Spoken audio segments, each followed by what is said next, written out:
नमस्कार। आज हम दाल पकवान बनाएंगे। छुट्टी के दिन आप नाश्ते में छोले भटूरे बनाते हैं, इस बार आप दाल पकवान बनाइए। ये भी उसी की तरह से बहुत टेस्टी नाश्ता है। तो शुरू करते हैं बनाना। दाल पकवान बनाने के लिए हमने ये 1 कप चने की दाल 2 घंटे पानी में भिगो कर ले ली है। चने की दाल साफ़ की, धोई और हल्का गुनगुना पानी इसमें डाल दिया। 2 घंटे में हमारी दाल फूल कर तैयार हो जाती है, एकदम नाखून से कट रही है। ये तो दाल सॉफ्ट हो गई है। एक्स्ट्रा पानी हमने इसमें से हटा दिया है। इसमें हम डालेंगे 1.5 कप पानी, 3/4 छोटी चम्मच नमक डाल देंगे और 1/4 छोटी चम्मच हल्दी पाउडर। और ये हमने 1/4 छोटी चम्मच बेकिंग सोडा लिया है। ट्रेडिशनली चने की दाल को पकाने के लिए बेकिंग सोडा यूज किया जाता है। इससे दाल जल्दी पक जाती है और टेस्ट भी बहुत अच्छा आता है। गैस ऑन कर दी और कुकर बंद कर देंगे। तो सबसे पहले तो हम 1 सीटी आने तक इसे पकाते हैं। जब तक हमारी ये दाल पकती है, इधर हम पकवान के लिए डो बना लेते हैं। पकवान बनाने के लिए हमने 1.5 कप मैदा ली है। इसमें हम आधा छोटी चम्मच से थोड़ा सा कम नमक डालेंगे और ये आधा छोटी चम्मच अजवाइन, इसे क्रश करके डालेंगे। इससे पकवान का टेस्ट बहुत अच्छा हो जाता है और ये इन्हें पचाने में भी मदद करती है। और मोयन के लिए 3 टेबल स्पून तेल। मोयन डालने से हमारे पकवान बहुत क्रिस्प बनेंगे और टेस्टी भी बनेंगे। अच्छे तरीके से मिला लेते हैं इन्हें। ये हमने मिला लिया और आटे को अब हम इस तरीके से करके देखें तो ये आटा बाइंड होने लगता है। मतलब मोयन परफेक्ट है। मोयन को बहुत ज़्यादा कम या बहुत ज़्यादा नहीं डालते। अगर कम है तो पकवान सख्त बन जाएंगे और अगर वो ज़्यादा हो जाए तो वो तलते में भी टूटेंगे। अब इसमें थोड़ा थोड़ा पानी डालकर हम सख्त डो लगाएंगे। बहुत ज़्यादा सख्त नहीं, पूरी के डो जैसा डो बनाएंगे। कुकर में सीटी आ गई है। फ्लेम को हम लो मीडियम कर देंगे और इसे 5-6 मिनट तक पकने देंगे।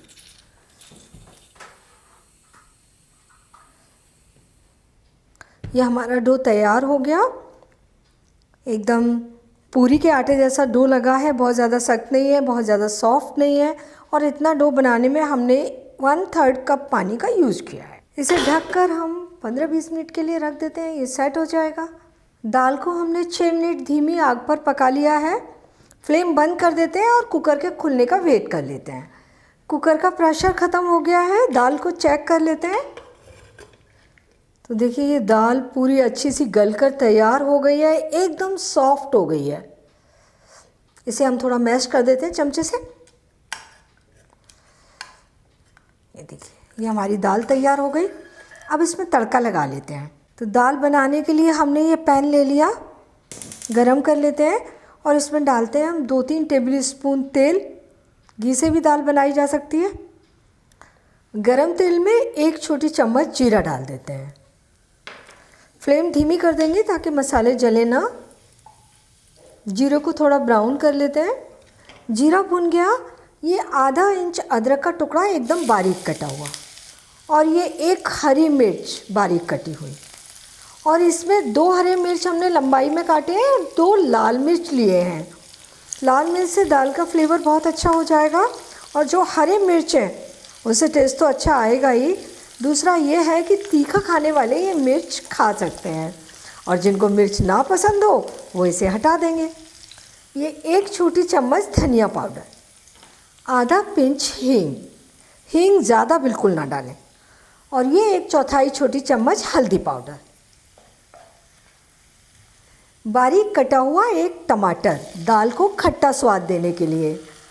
आप इसकी जगह अमचूर डाल सकते हैं, इमली का पल्प डाल सकते हैं, नींबू का रस डाल सकते हैं। टमाटर को थोड़ा सा नरम कर लेते हैं। 1/4 छोटी चम्मच नमक, ये मसाले के टेस्ट को एडजस्ट करने के लिए। दाल में तो हम नमक पहले ही डाल चुके हैं। 1/4 छोटी चम्मच लाल मिर्च पाउडर।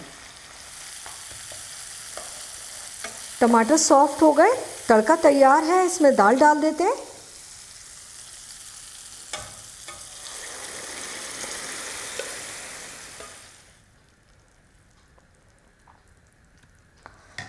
और ये 1/4 छोटी चम्मच गरम मसाला। मिक्स कर दिया, थोड़ा सा हरा धनिया,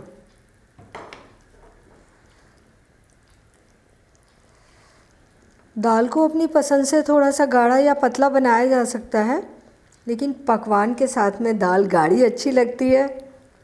इसे हम 1-2 मिनट पका लेते हैं। दाल तैयार हो गई।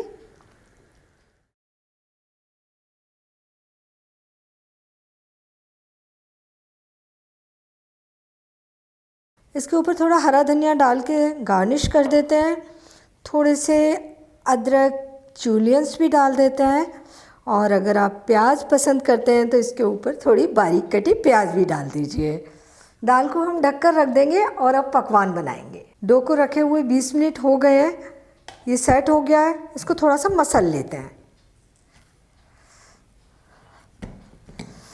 और इससे लोइयाँ तोड़ लेते हैं।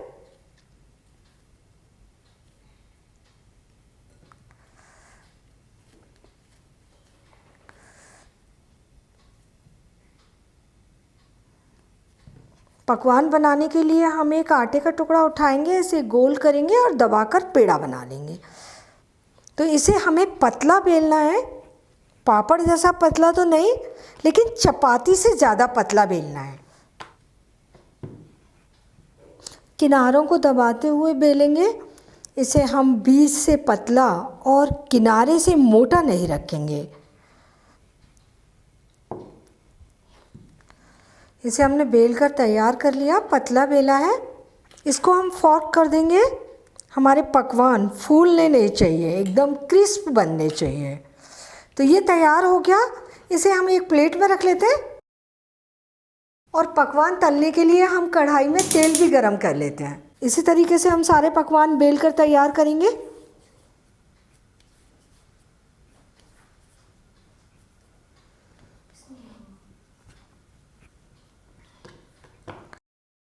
तेल को चेक कर लेते हैं। तो ज़रा सा डो डाल देते हैं इसमें। डो सिककर ऊपर आ रहा है, तेल गरम है। हमें पकवान तलने के लिए मीडियम हाई गरम तेल चाहिए और फ्लेम मीडियम चाहिए। इसे हम तलने के लिए डालते हैं और थोड़ा थोड़ा हम इसे कलछी से इस तरीके से दबाते रहेंगे।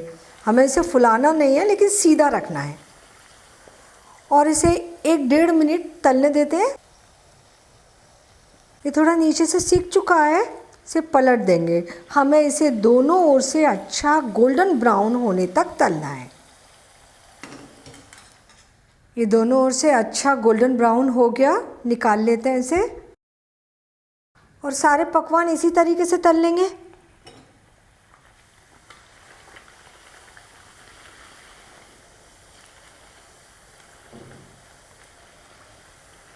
ये पकवान हमने तलकर तैयार कर लिए और एक पकवान को तलने में 4 से 5 मिनट लग जाते हैं। इतने डो से 8 से 9 पकवान बनाए जा सकते हैं। दाल पकवान सर्व करने के लिए तैयार है। दाल भी बहुत टेस्टी बनी है और पकवान बहुत ही क्रिस्पी और टेस्टी बने हैं। इन्हें बनाना भी आसान है। दाल तो आप रोज़ाना ही बनाते हैं। चने की दाल बहुत ही अलग और स्पेशल होती है। इसे पकवान के साथ बनाएं और वैसे भी कभी बना सकते हैं। पकवान को बनाते समय ध्यान रखना है, डो बनाए तब उसे ज़्यादा पतला और ज़्यादा सख्त नहीं करना है। पूरी जैसा डो बनाना है। बस हमें सूखा आटा लगाकर बेलने की ज़रूरत ना पड़े, ऐसा डो होना चाहिए। तलते समय ध्यान रखना है फ्लेम मीडियम हो। बहुत अच्छे पकवान बनकर तैयार होंगे। तो कभी भी आप छुट्टी के दिन ये नाश्ते में बनाइए, शाम को डिनर में बनाइए, आपको बहुत पसंद आएंगे। तो आप इन्हें बनाइए, खाइए और अपने अनुभव मेरे साथ शेयर कीजिए। और मुझे ये भी बताइए कि मुझे आपके लिए कौन सी नई रेसिपी बनानी है। और मेरे चैनल को सब्सक्राइब ज़रूर कीजिए।